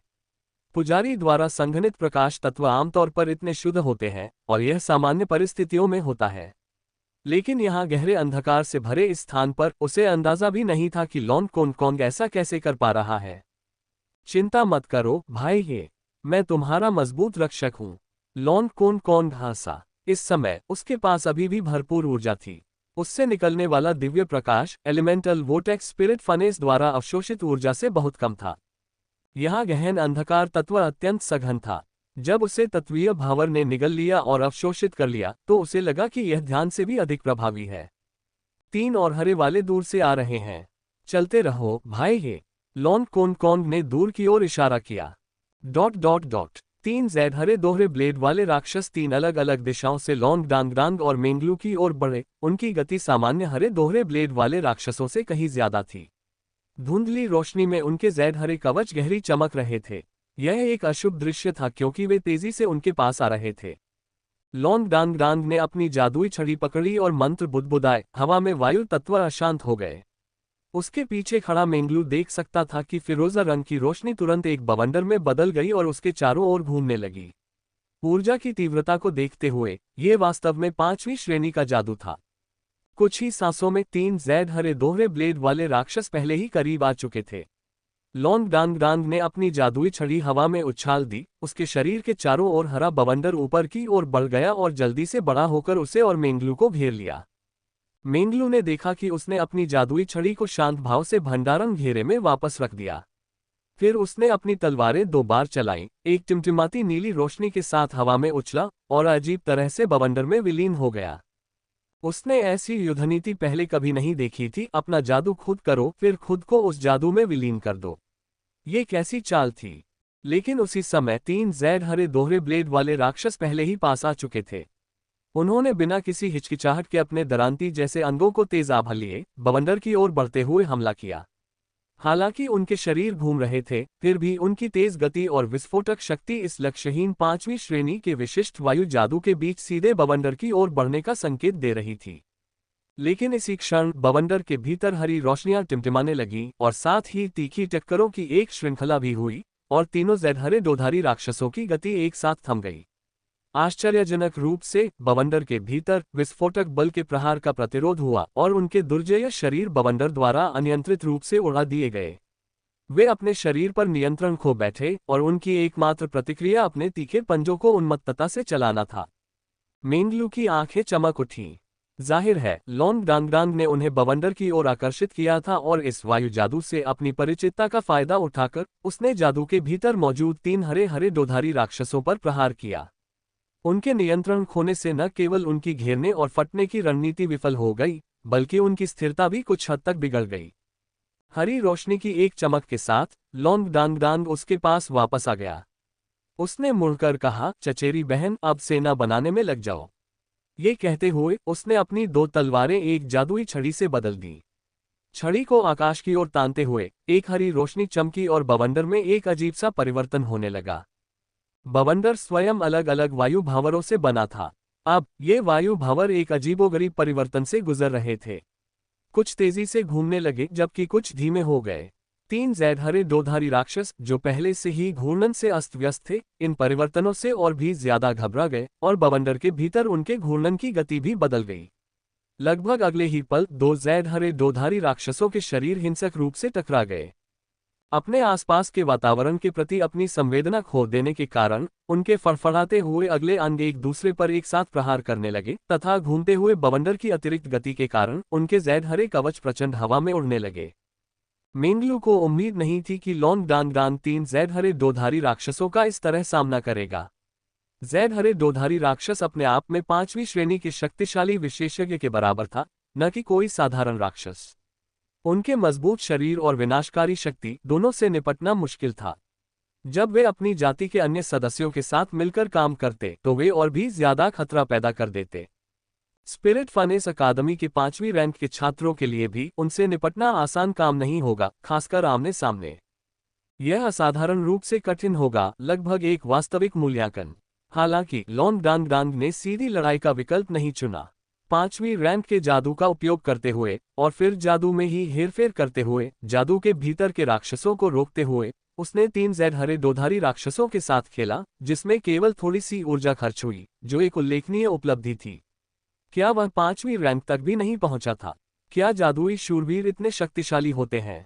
जादू और शूरवीरों की रणनीति का संयोजन वास्तव में चतुर था। धमाका धमाका धमाका। लगातार टकरावों के कारण तीनों जेड हरे रंग के दोहरे ब्लेड वाले राक्षसों के शरीर विभिन्न स्तरों पर क्षतिग्रस्त हो गए, विशेष रूप से उनकी पीठ पर लगे सींग जैसे पंख, जो ग्लाइडिंग के लिए उपयोग किए जाते थे, अब चकनाचूर और विकृत हो गए थे। लॉन्ग डांग डांग ने अपनी लाठी आसमान में घुमाई और तुरंत बवंडर ऊपर उठा, 100 मीटर ऊपर उठकर बीच हवा में ही बिखर गया। इसी बीच 3 जेड हरे दोधारी राक्षसों के क्षत विक्षत शरीर उछलकर आसमान से 3 अलग अलग दिशाओं में एक धीमी सी आवाज के साथ नीचे गिरे। उनके शरीर की विकृतियों को देखकर साफ पता चल रहा था कि वे मर चुके थे। जब लॉन्ग डांग डांग ने बवंडर फेंका तो वह तुरंत अपनी जगह पर बैठ गया और ध्यान करने लगा। मेंगलू ने उसे निराश नहीं किया। जमीन पर उसके द्वारा बनाए गए सुनहरे पैटर्न अब एक दूसरे से जुड़ गए थे। घने बादलों को चीरती हुई एक चमकदार सुनहरी चमक आसमान में फैल गई। आसमान से एक चमकदार सुनहरी धूप उतरी। इस अंधेरी दुनिया में आखिरकार मेंगलू और लॉन्ग डांग डांग पर प्रकाश की एक किरण चमकी और पतला प्रकाश तत्व और भी मोटा हो गया। मेंगलू ने जमीन पर बने जादुई डंडे को धीरे से छुआ और तुरंत ही सुनहरी रोशनी तेज हो गई, जिससे एक दिव्य आभा निकली। दिव्य प्रकाश। लॉन्ग डांग डांग के कानों में मधुर मंत्रोच्चार गूंज रहा था। मंत्रोच्चार के भीतर तत्व के अजीब उतार चढ़ाव के बीच उसकी भस्म हो चुकी आध्यात्मिक शक्ति आश्चर्यजनक गति से पुनः जागृत हो रही थी। हाँ, ये पुजारी हैं, युद्धभूमि की स्थिरता और उपचार का मूल। दुश्मनों के 2 चक्रों को खदेड़ने के बाद देवी ने आखिरकार अपनी चमक बिखेरी। ... बूम! हिया होंगिन ने एक हरे हरे रंग के दोधारी दानव को उड़ा दिया। इससे पहले कि वह हमला कर पाता, उसने अपनी शक्ति संचय चाल पूरी कर ली थी। एक डेलाइट स्लैश ने हरे हरे रंग के दोधारी दानव के अगले अंत को चकनाचूर कर दिया। उसके खोल का एक हिस्सा फट गया, जिससे वह घायल हो गया। लेकिन बाकी 2 हरे हरे रंग के दोधारी दानव पहले से ही दोनों तरफ से भयंकर रूप से हमला कर रहे थे। चीरती हवा बहरा कर देने वाली थी, जिससे उसे बेचैनी हो रही थी। भाई, ही बायां वाला मेरे पास है। तभी पीछे से उस पर दिव्य प्रकाश डाल रहे लॉन कोन कोन की आवाज सुनाई दी। अगले ही पल उसके बगल में एक आकृति प्रकट हुई। हिया होंगिन ने तुरंत दाहिनी ओर मुड़कर अपनी ढाल और तलवार की सारी आध्यात्मिक शक्ति को अपनी लंबी तलवार में भरकर एक भयंकर डिलाइट स्लैश का निर्माण किया। बूम! एक और जेड हरे दोहरे ब्लेड वाला दानव उसके द्वारा मारा गया। डांग! दूसरी तरफ से टक्कर की आवाज आई। जब हिया होंगिन ने मुड़कर देखा तो उसने एक चमकदार सुनहरी चमक देखी। लॉन कोन कोन की ढाल ने जेड हरे रंग के दोहरे ब्लेड वाले दानव के हमले को मजबूती से रोक दिया। यह एक दिव्य रक्षा सामरिक अवरोध है। दिव्य रक्षा सामरिक ब्लॉक में स्वयं एक पावर पोचिंग क्षमता है, जो एलिमेंटल वोर्टेक्स डिवोर के साथ मिलकर इस समय लॉन कोन कोन की छाती के सामने सफेद भावर को भी सोने में बदल देती है। मैं तुम्हें पूरी तरह चूस लूंगा, लॉन कोन कोन चिल्लाया जैसे ही उसने एलिमेंटल वोर्टेक्स डिवोर को पूरी ताकत से धकेला। एलिमेंटल वोर्टेक्स डिवोर की शक्ति से समर्थित उसकी ढाल ने एक जबरदस्त चूषण शक्ति भी पैदा की, जिसने जेड ग्रीन डुअल ब्लेड्स वाले दानव को क्षण भर के लिए जकड़ लिया। उसने अपने अगले पैरों को मुक्त करने के लिए हिंसक संघर्ष किया और थोड़ी दूरी बनाने के लिए पीछे की ओर छलांग लगाई। बस इतना ही, तो इसे मेरे ऊपर छोड़ दो, लॉन कोन कोन ने हंसते हुए कहा और जेड हरे रंग के दोहरे ब्लेड वाले दानव का पीछा करने के लिए आगे बढ़ा। ऐसा करते हुए उसने अपनी शूरवीर तलवार को फिर से पीछे की ओर फेंका, जिससे हिया होंगिन के शरीर पर एक दिव्य प्रकाश पड़ा। ये बच्चा भले ही अपने भाई जितना अच्छा न हो, लेकिन उसमें कुछ तो है, हिया होंगिन ने लगातार अभिनय करते हुए सोचा। उसने 2 जेड ग्रीन ड्यूल ब्लेड वाले राक्षसों का सामना किया। 5 मिनट बाद हिया होंगिन ने भारी सांस लेते हुए 2 जेड ग्रीन ड्यूल ब्लेड राक्षसों का अंत कर दिया। दूसरा जेड ग्रीन ड्यूल ब्लेड राक्षस लगभग बुझ चुका था। लॉन कोन कोन ने उसका पीछा करके उसे निगल लिया था। उसकी हरी रोशनी तेजी से फीकी पड़ रही थी। इसे डिलाइट स्लैश दो और मार डालो, कोन कोन, हिया होंगिन चिल्लाया। लेकिन मैं नहीं कर सकता, लॉन कोन कोन ने स्वाभाविक रूप से कहा। तुम डिलाइट स्लैश नहीं कर सकते, हिया होंगिन अवाक रह गया। लेकिन अगले ही पल उसने लॉन कोन कोन की ढाल को जेड ग्रीन ड्यूल ब्लेड्स वाले दानव से टकराते देखा। एलिमेंटल वोर्टेक्स स्पिरिट फनेस ने अपने प्रतिद्वंदी को जकड़ रखा था और जेड ग्रीन ड्यूल ब्लेड्स वाला दानव उसे हिला नहीं पा रहा था। भाई हिया, मेरे पास बहुत ज्यादा आध्यात्मिक शक्ति है। एक बड़ा सा देवदूत आ रहा है। मुझे देखो, देवदूत का आशीर्वाद। उसने अपने दाहिने हाथ से अपनी शूरवीर तलवार उठाई और उमड़ती सुनहरी रोशनी से एक छोटा सा सुनहरा देवदूत तैरता हुआ बाहर आया। चमकती सुनहरी किरणें चमक में बदल गईं जो तेजी से हिया होंगिन के शरीर में प्रवेश कर गईं। हिया होंगिन की अत्यधिक क्षीण आध्यात्मिक शक्ति और शारीरिक शक्ति तेजी से वापस आ रही थी। वह अचंभित होकर लॉन कोनकॉन को देखता रहा। देवदूत का आशीर्वाद। कोई सुरक्षा शूरवीर इसका उपयोग कर सकता है। क्या ये किसी पुजारी का कौशल नहीं था? एक नियमित सुरक्षा शूरवीर निश्चित रूप से ऐसा नहीं कर सकता था, लेकिन एक कायर शूरवीर ऐसा कर सकता था। लॉन कोनकॉन आक्रमण करने में बहुत अच्छा नहीं था, लेकिन यदि बात खुद को बचाने की हो तो उसके पास उचित कौशल था। जब जेड हरे रंग के दोहरे ब्लेड वाला दानव लगभग सूख चुका था, हिया होंगिन वहां गया और अपनी तलवार के एक सहज प्रहार से उसकी खोपड़ी कुचल दी। लेकिन अब जब उसने लॉन कोनकॉन को देखा तो उसकी आंखों में एक जटिल भाव था। शायद उसे लगा कि उसे कोई खजाना मिल गया है। बस उसे समझ नहीं आ रहा था कि उसे एक पुजारी कहूं जो दिव्य रक्षा सामरिक अवरोध को अंजाम दे सकता है, या एक सुरक्षा शूरवीर जो देवदूत का आशीर्वाद दे सकता है। कोनकॉन, एंजल्स ब्लेसिंग डालने की कठिनाई डिलाइट / डालने से ज्यादा होनी चाहिए, है ना? हिया होंगिन ने गंभीरता से पूछा। लॉन कोनकॉन ने मुस्कुराते हुए उत्तर दिया, मेरे गुरु ने एक बार मुझसे कहा था कि देवदूत के आशीर्वाद का प्रभाव निम्न मध्यम श्रेणी में सबसे प्रबल होता है। ये सभी व्यावसायिक कौशलों में सर्वोच्च कौशल है। ये सभी प्रकार की नकारात्मक स्थितियों को दूर कर सकता है, उपचार प्रदान करता है और आध्यात्मिक शक्ति और शारीरिक शक्ति को पुनर्स्थापित करता है। ये वास्तव में एक दिव्य तकनीक है, यहाँ तक कि दिव्य रक्षा सामरिक अवरोध जैसे कौशलों से भी बढ़कर। अपनी और समूह की सुरक्षा के लिए इसे सीखना अनिवार्य है। freewebnovel.com। लाभार्थी के रूप में हिया होंगिन इसके अलावा और क्या कह सकती थी? तभी लॉन कोनकॉन का चेहरा अचानक बदल गया। भाई, सावधान रहना, कहते हुए उसने एक स्लाइड सटेप किया और पलक झपकते ही हिया होंगिन के पास खड़ा हो गया। क्लैंग, एक सुनहरी रोशनी चमकी। दिव्य रक्षा सामरिक अवरोध। लॉन कोनकॉन के दिव्य रक्षा सामरिक ब्लॉक पर एक आकृति सीधे अटक गई, जिससे एलिमेंटल वोर्टेक्स डिवोर सक्रिय हो गया। यह एक धूसर आकृति थी, अर्ध पारदर्शी, जिसके हाथ में एक हथियार था। ये ढाल पर अटकी हुई थी और जोर जोर से संघर्ष कर रही थी। तभी एक के बाद एक और धूसर आकृतियां प्रकट हुईं और उन पर तेजी से हमला बोल दिया। हिया होंगिन जल्दी से उखड़ू बैठ गया और अपनी ढाल जमीन पर पटक दी। राइजिंग स्काई एरे फॉर्मेशन से निकली चमकदार सुनहरी रोशनी ने उन दोनों को घेर लिया, जिससे धूसर आकृतियां भयानक चीखें निकालने लगीं और अस्त व्यस्त होकर पीछे हट गईं। अदृश्य छिपे हुए लोग। हिया होंगिन चौंक गया। उससे भी ज्यादा हैरानी की बात यह थी कि वह इन अदृश्य छिपे हुए लोगों को देख सकता था। भाई, ये रहा तुम्हारे लिए एक और अपना अल्टीमेट इस्तेमाल करो। मधुर मंत्रोच्चार के बीच एक सुनहरी नन्ही परी फिर उतरी। चमकती सुनहरी रोशनी में धूसर आकृतियां डर के मारे चीखने लगी, उनकी चाल धीमी हो गई। यद्यपि एंजल्स ब्लेसिंग मुख्य रूप से सहायता और उपचार कौशल के रूप में कार्य करता था, लेकिन ये गहरे अंधकार के प्राणियों के विरुद्ध जबरदस्त आक्रामक शक्ति रखता था। देवदूत के आशीर्वाद की चमक में लिपटे हिया होंगिन ने अपनी शूरवीर तलवार उठाई और अचानक सुनहरे प्रकाश का एक विस्फोटक विस्फोट हुआ। पवित्र तलवार, वह गर्जा, और तलवार की एक चमकदार रोशनी आकाश में उड़ गई, जिसकी चकाचौंध भरी चमक एक अजेय शक्ति के बराबर शक्ति उत्सर्जित कर रही थी, जिससे अदृश्य छिपे हुए लोग एक के बाद एक चकनाचूर हो गए। हिया होंगिन पहले ही विस्फोटक विस्फोट में निपुण हो चुके थे, लेकिन पवित्र तलवार को सक्रिय करने में हमेशा चूक जाते थे। हालांकि लॉन कोनकॉन के देवदूत के आशीर्वाद की बदौलत हिया होंगिन पहली बार पवित्र तलवार को आसानी से निकाल पाए। इस रोमांचक एहसास ने उन्हें युद्धघोष करने पर मजबूर कर दिया। उसे और अधिक तरोताजा करने वाली बात यह थी कि देवदूत का आशीर्वाद विस्फोटक विस्फोट और पवित्र तलवार द्वारा खपत की गई ऊर्जा को तेजी से बहाल कर रहा था। कोन, हम इन अदृश्य घात लगाए लोगों को क्यों देख पा रहे हैं? क्योंकि मैंने पहले ही जमीन पर सत्य का नेत्र स्थापित कर दिया है। हाँ, मैं ये पुरोहिती कौशल भी जानता हूँ। मेरे गुरु हमेशा कहते हैं, सुरक्षा सर्वोपरि है। सत्य के नेत्र का सबसे बड़ा लाभ अचानक होने वाले परिवर्तनों को रोकना और हत्यारों से बचाव करना है। कोन, अगर भविष्य में किसी ने तुम्हें कमजोर कहने की हिम्मत की तो मैं तुम्हारी तरफ से उनसे ले लूंगा। अब मुझे भाई मत कहना, तुम मेरे भाई हो। हरे दोहरे ब्लेड वाले दानव से लेकर अदृश्य लरकरों तक ये तीनों चरण पार करना आसान नहीं था। पहला चरण तो अभ्यास का था, लेकिन 3 हरे दोहरे ब्लेड वाले दानवों से मुकाबला करना आसान नहीं था।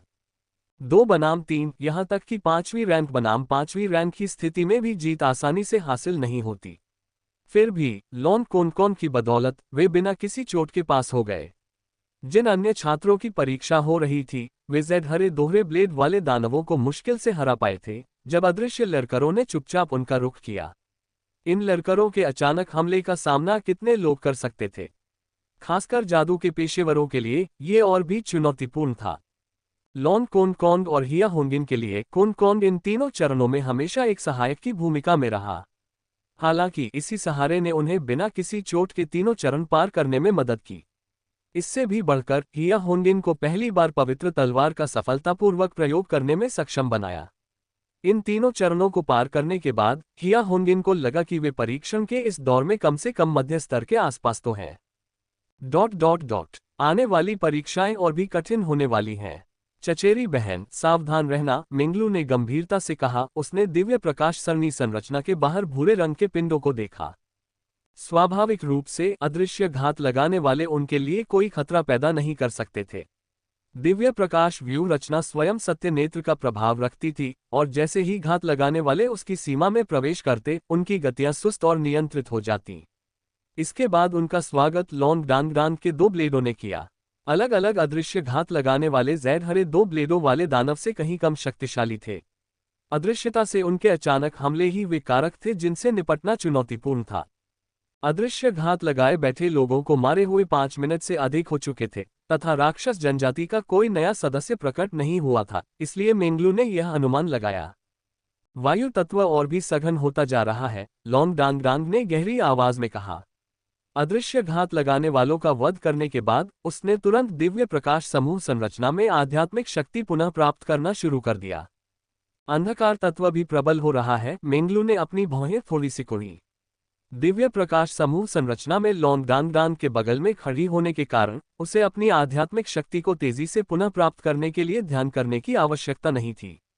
अगले ही पल, लगभग एक साथ, उन्होंने आसमान की ओर देखा। दूर से 6 छोटे छोटे काले बिंदु उनकी ओर उड़ रहे थे। अगला दुश्मन हवा से आ रहा था। लॉन डांगडांग और मेंगलू के चेहरे पर गंभीर भाव थे। जो दुश्मन उड़ सकते थे, उनसे निपटना जाहिर तौर पर ज्यादा मुश्किल था। हालांकि लॉन डांगडांग वायु तत्व का इस्तेमाल करके उड़ तो सकता था, लेकिन यह उसकी खासियत नहीं थी। उनकी नज़र में 6 काले बिंदु बड़े होते गए और वे धीरे धीरे नए लोगों के चेहरे मोहरे पहचानने लगे। ये राक्षस जाति का एक विशालकाय सदस्य था, 4 मीटर से ज्यादा लंबा, काले शल्कों वाले कवच से ढका हुआ, और इसके पंख 6 मीटर से ज्यादा चौड़े थे। भेड़िए के शरीर, ग्रिफिन के पंखों और सांप की पूंछ जैसा दिखने वाला ये बेहद खूंखार लग रहा था। यह तेज गति से उड़ रहा था, जाहिर है कि यह वायु तत्व से घिरा हुआ था।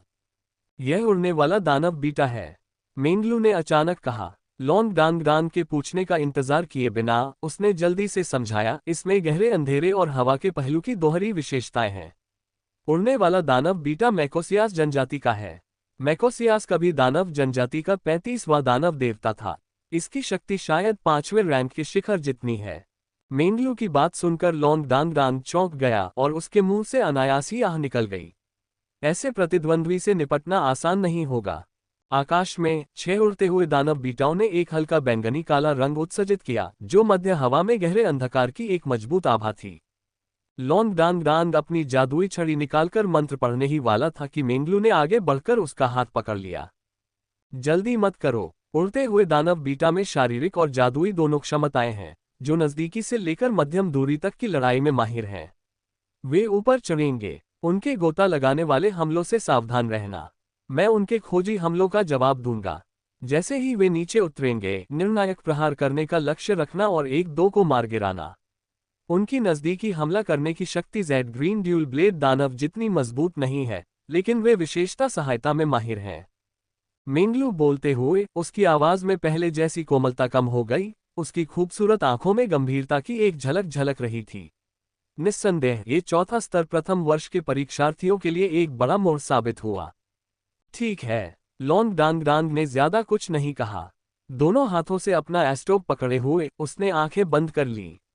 एक हल्का सुनहरा प्रभामंडल उसके शरीर के चारों ओर धीरे से लहरा रहा था, शूरवीर का कौशल, शक्ति संचय। मेंगलू ने आश्चर्य से उसकी ओर देखा। उसकी आध्यात्मिक समझ से पता चला कि लॉन्ग डांग डांग अब कुछ अलौकिक सा लग रहा था, मानो उसका पूरा शरीर मानो अवास्तविक हो गया हो।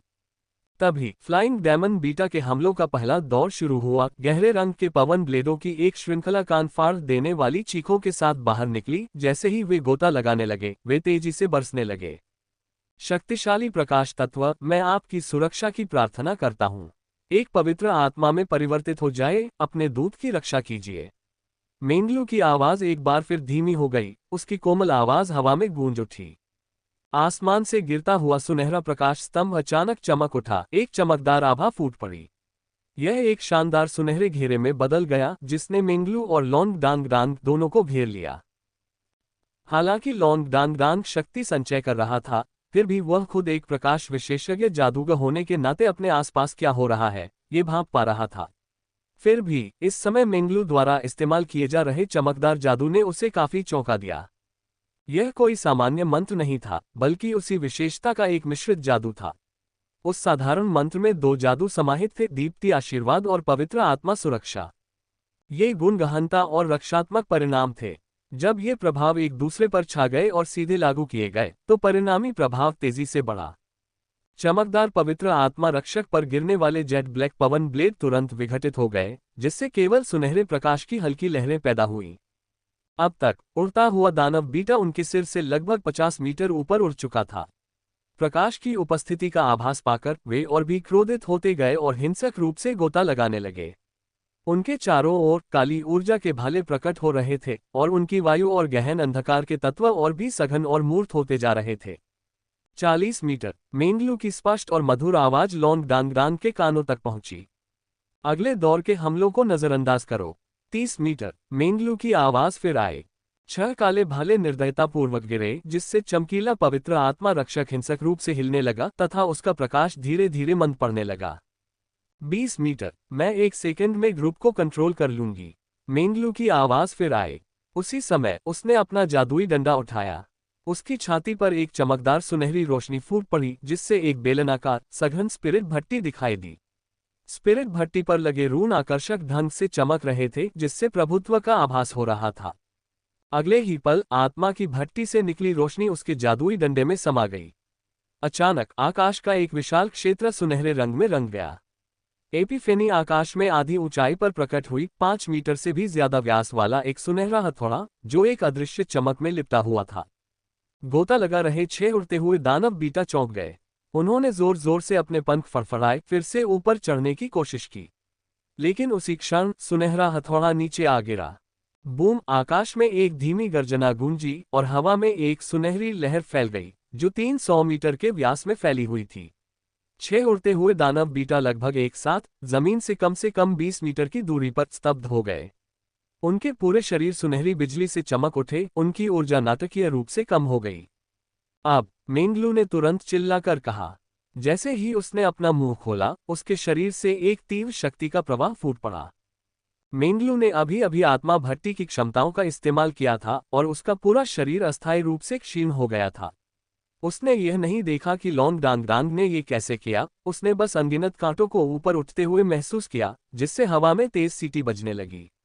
यहां तक कि इसने सभी उड़ते हुए दानव बीटाओं को भी अपनी चपेट में ले लिया। क्या ये बिजली का वार था? लेकिन उसका बिजली का वार इतना बड़ा क्षेत्र कैसे कवर कर रहा है? उड़ते हुए दानव बीटा ने अपने पंख फैलाए, जो 6 मीटर से भी ज्यादा लंबे थे और एक दूसरे के बीच एक निश्चित दूरी थी। 6 उड़ते हुए दानव बीटा ने वास्तव में सैकड़ों वर्ग मीटर क्षेत्र को कवर किया था। अप्रत्याशित रूप से इस समय ये सभी विशाल दानव लॉन्ग डांग डांग के बिजली के वार से एक समान रूप से प्रभावित हुए। मेंगलू ने केवल अस्पष्ट रूप से देखा कि इन बिजली के वारों का रंग अलग प्रतीत हो रहा था, न कि केवल प्रकाश विशेषता का सुनहरा रंग। Plop plop plop! हवा में मांस में ब्लेड घुसने की आवाजें गूंज उठीं। वार से छलनी हुए उड़ते हुए दानव बीटा के शरीर में तुरंत और अधिक प्रकाश की विशेषताएं चुभ गईं और एक तेज चीख हवा में गूंज उठी। जब दिव्य आभा हवा में एकत्रित हुई, तो 6 उड़ते हुए दानव बीटा पहले ही टूटी हुई डोरियों वाली पतंगों की तरह जमीन पर गिर चुके थे। freewebnovel.com मेंगलू की आंखें चमक उठी और एक आकृति पहले ही बाहर निकल आई थी। उसका शरीर मौत के दरांती जैसी दोहरी तलवारों से हवा में लहरा रहा था। वह लगातार उन गंभीर रूप से घायल और गिरते हुए उड़ते दानव बीटाओं की गर्दनें ढूंढ रहा था। धमाकों की एक श्रृंखला के साथ जब 5वीं रैंक के फ्लाइंग डेमन बीटा जमीन पर गिरे तो वे पहले से ही एक एक करके लाश बन चुके थे, साथ ही भ्रम में पड़कर गायब हो गए। सभी 5वीं रैंक फ्लाइंग डेमन बीटा का सफाया कर दिया गया। जैसे ही उड़ते हुए दानव बीटा के भ्रामक शरीर धीरे धीरे गायब हो गए, लोंगडांगडांग धीरे धीरे दिव्य प्रकाश सरणी संरचना की ओर वापस चला गया और दोनों तरफ से पकड़े गए शूरवीर की तलवारों पर छोड़े गए खून के धब्बे धीरे धीरे गायब हो गए। मेंगलू ने उसके युवा, सुंदर किंतु अत्यंत शांत चेहरे को देखा और दंग रह गया।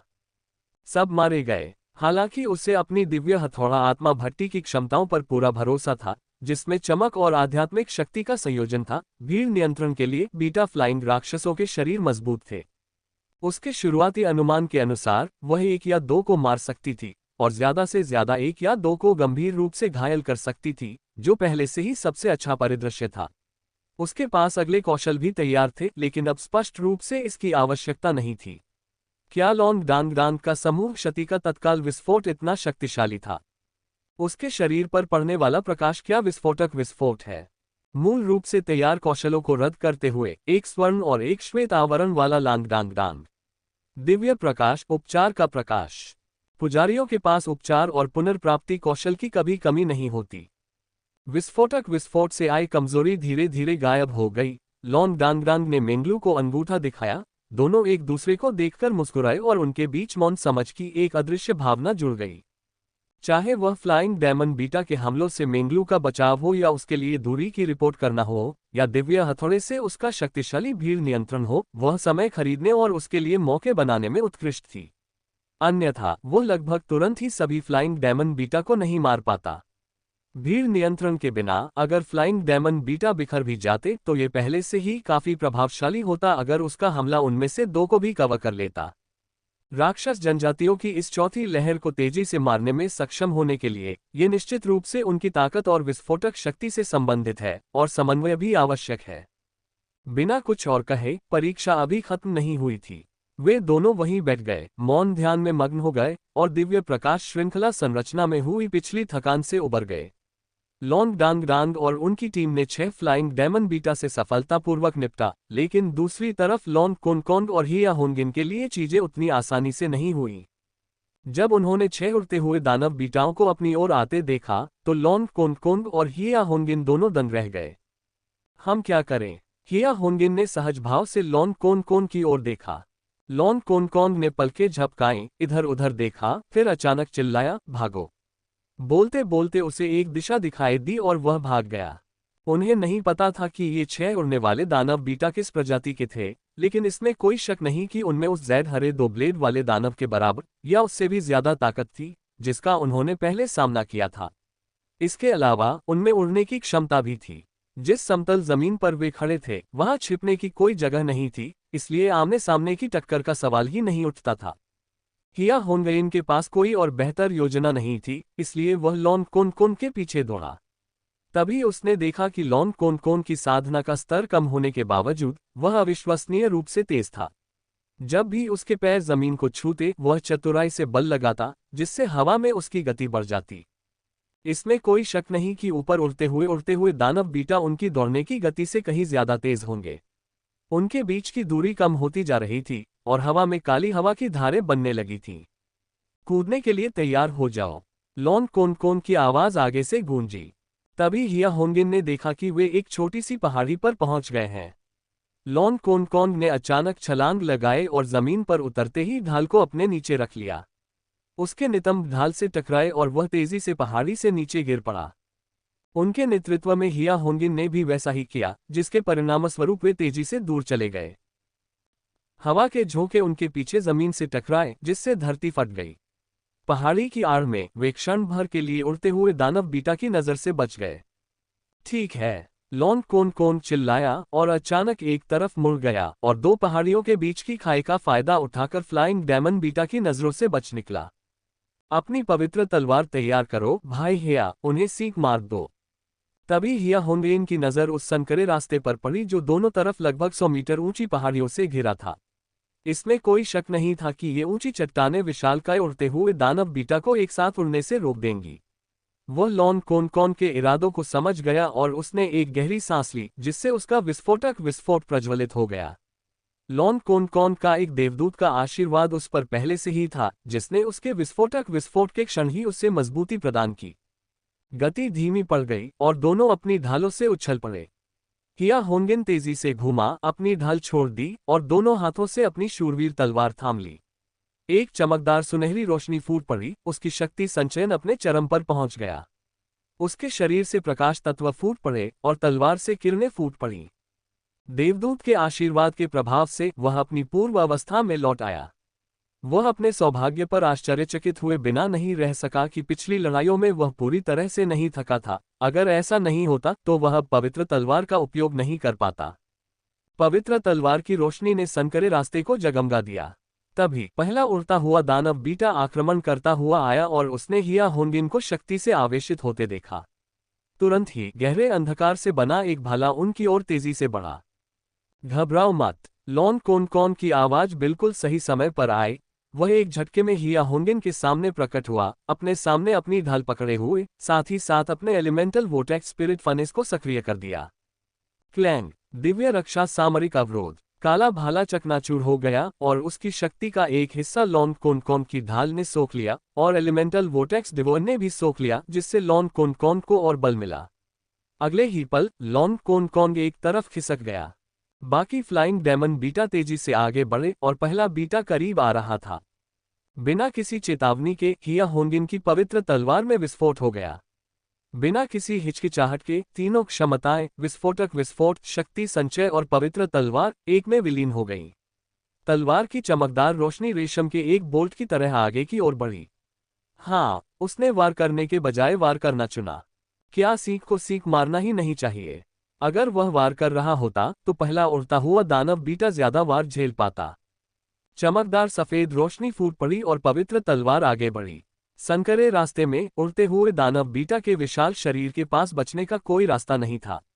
पहला दानव तुरंत छाती में घुस गया और पवित्र तलवार में मौजूद शक्तिशाली दिव्य गुण ने पल भर में उसका जीवन समाप्त कर दिया। फिर दूसरा और तीसरा आया। पहले तीन उड़ते हुए दानव बीटाओं को भेदने और उनका सफाया करने के बाद ही पवित्र तलवार की शक्ति क्षीण होने लगी। लेकिन फिर भी वह चौथे की छाती में छेद कर एक बड़ा छेद कर पाने में कामयाब रहा। वह मौत के कगार पर था, लेकिन पवित्र तलवार की शक्ति लगभग पूरी तरह से समाप्त हो चुकी थी। आखिरकार शक्ति संचय के बावजूद हिया होंगिन अभी भी 5वें स्थान पर ही था। चीख! शेष दो उड़ते हुए दानव बीटा अपने सहयोगियों के पतन से नहीं डरे, बल्कि और अधिक क्रोधित हो गए और भी तेजी से उनकी ओर दौड़ पड़े। हालांकि हिया होंगिन देवदूत के आशीर्वाद के प्रभाव से अपनी थकान की भरपाई तेजी से कर रहा था। पवित्र तलवार मूलतः स्तरों को पार करने की एक क्षमता थी और उसने शक्ति संचय के दौरान इसका पूरा उपयोग कर लिया था। इस समय वो पूरी तरह थक चुका था और उड़ते हुए दानव बीटाओं को आते हुए असहाय होकर देख सकता था। यह इसके लायक था, हिया होंगिन ने सोचा। सामान्य परिस्थितियों में उसके पास 4 फ्लाइंग डेमन बीटा को मारने का कोई मौका नहीं होता। अगर परीक्षा इस तरह समाप्त भी हुई तो भी उसे प्रथम वर्ष के छात्रों में असाधारण माना जाना चाहिए। उसके विचार से अगर मूल्यांकन इस तरह समाप्त भी हुआ तो भी वह इसे स्वीकार कर सकता था। उसी समय वो परिचित आकृति एक बार फिर उसके सामने